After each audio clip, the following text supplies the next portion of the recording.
Hey everybody, this is McCarron. I just realized it's been almost a month or 8 months since I last made a recording. Big reason is intestinal flu. It was no fun. Went on for about a week and a half, then another week and a half kind of getting back to normal, and then, beyond just staring at the walls. And then trying to catch up on all the stuff I got behind on then. So, when you're sick and pretty indifferent, thinking about making a video is not on top of things. So I apologize for being late, but here I am. I discovered I have 38 subscribers. I used to have 18 a few months ago, so woohoo! Succeeding. Share it with your friends. On my way to 40 million. Yeah, let's go.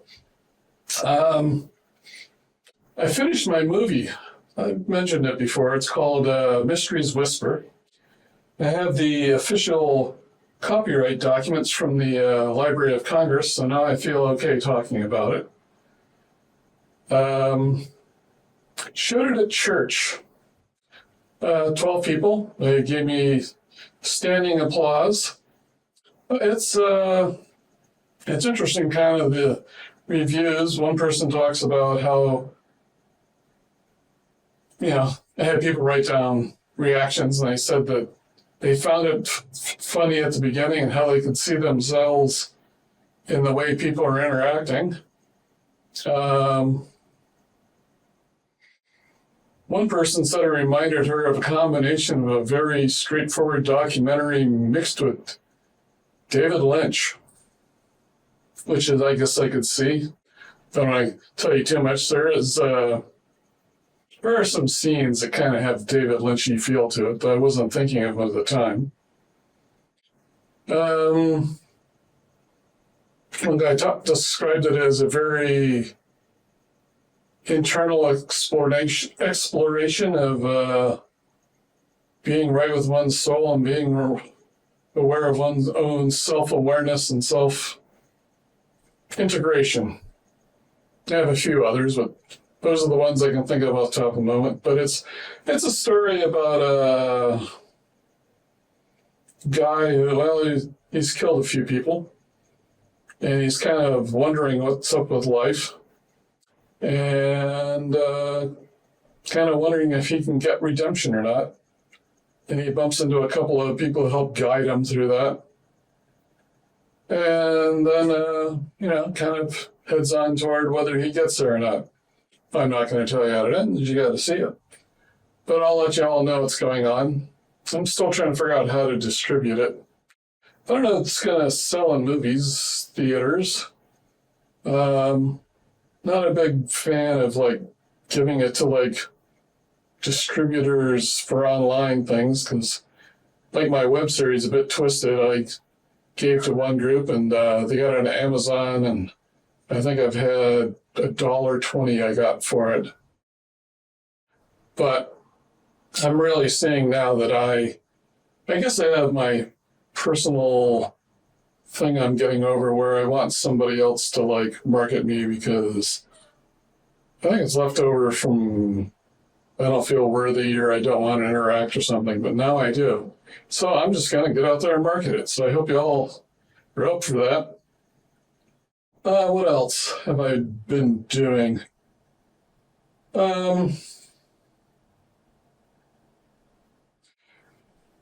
I've been learning a lot about software. I'm learning a lot about just being with people. I'm enjoying going to church. Some people I know don't particularly like church or the idea of God. I've mentioned in several of my videos that when I was 18, I was dark and miserable and suicidal and on, and came home from school one day and discovered my mom had killed herself. And as you can tell by the way I'm talking, I've recovered, but it's kind of weird to say it, but that wasn't the important thing. while I was looking at her, she gassed herself in the garage with the car, and I was looking at her, and it was something like I heard this, like, you can imagine a really large, dry tree branch snapping. And suddenly I'm looking at her, and I'm also up about 10 feet up in the air looking down. And suddenly both of you kind of like look up, and all of this, all the drywall, all of this was just like a covering for something. It's the only way I can describe it.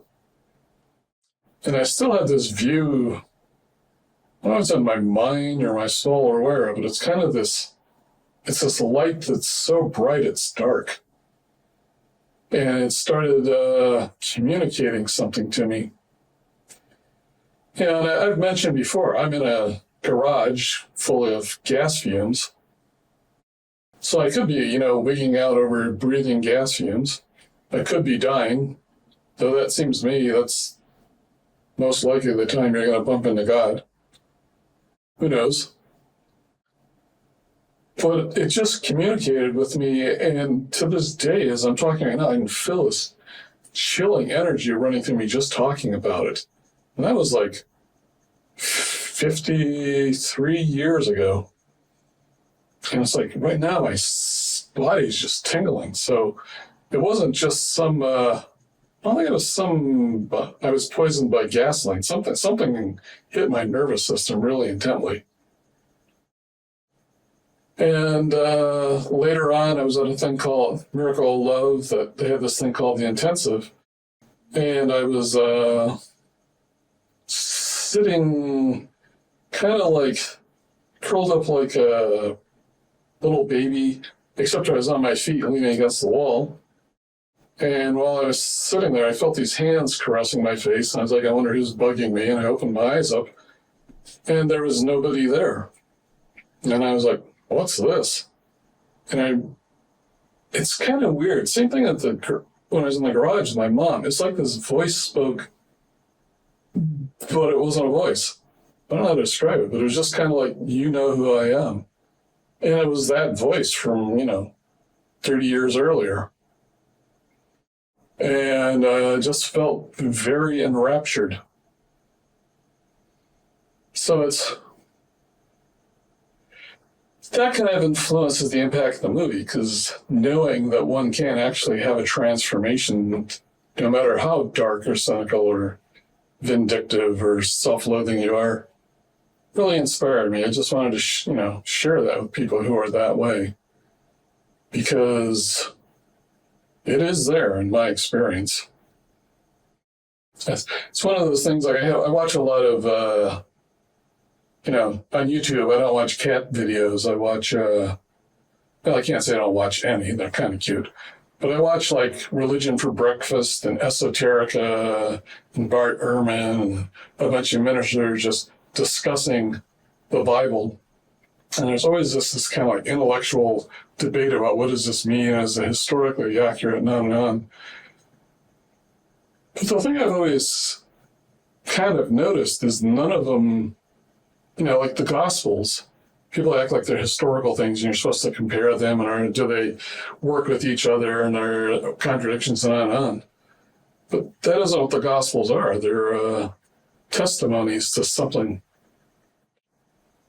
And a lot of them are pushing like a philosophical view. Like Mark is very different from John. Luke is different from Matthew and Mark, or the closest. But what people seem to leave out is the experience of meeting the Spirit, because that's what makes the Bible mean something. It's like in Islam, you can study the Quran all day long, but if you don't have the experience, it's just a bunch of people asserting truths, and then we fight over who's got the right explanation, to the point of sometimes we kill each other. There's like this power in us that it's like more than imagination. It's like we get this image in our head, and it's our imagination, and we're very convinced it's real,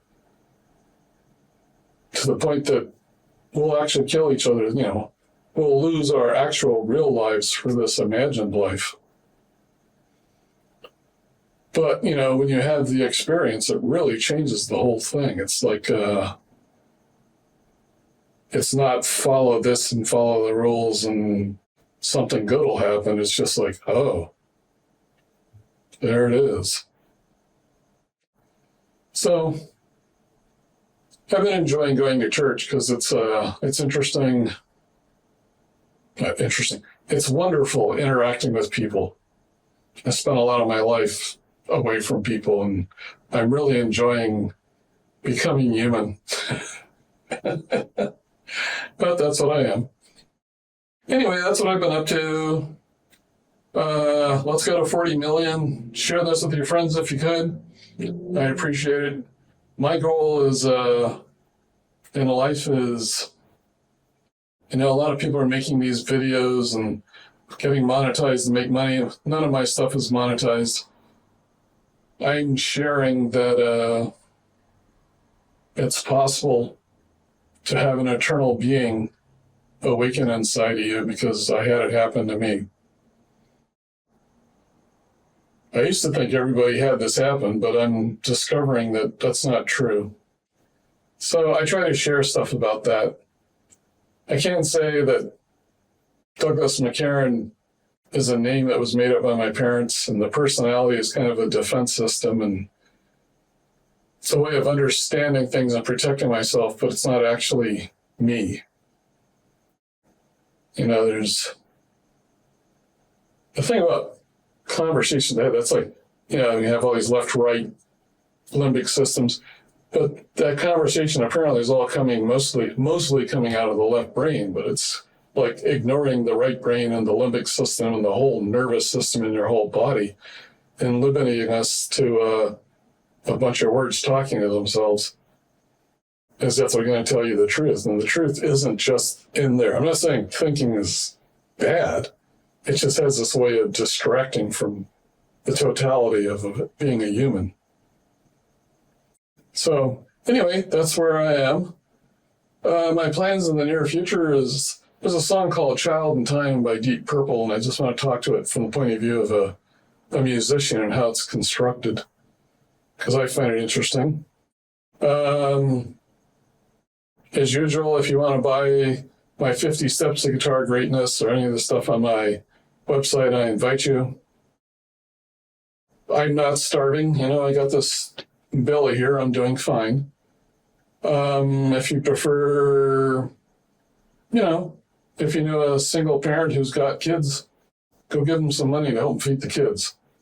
I'm so far doing fine, and that's okay. But if you would like some of the A Bit Twisted merch or 50 Steps or some of the music I'm putting on there, I invite you to. It's dsmccarron.com, as it says along the bottom. And that's it, and I'll be here more frequently now that I'm not sick as a dog. All right. Thank you very much. Till next time.